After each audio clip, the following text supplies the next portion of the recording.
Guys, may ginawa na naman akong video tungkol dito sa sign. Galing din to sa bato. So tingnan nyo guys.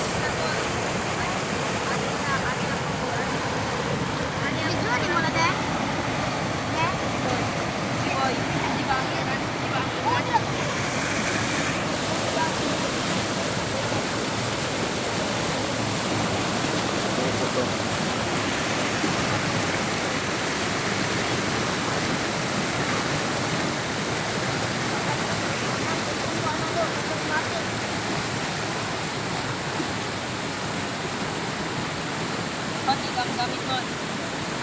So sa tingin nyo guys, sign kaya to.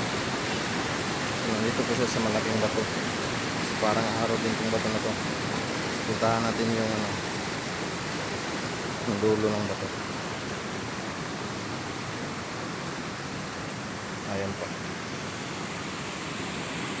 So ito naman yung paligid niya.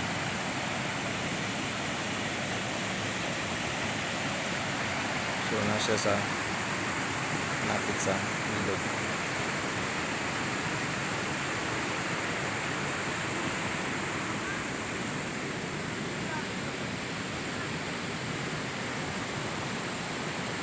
Ayan po.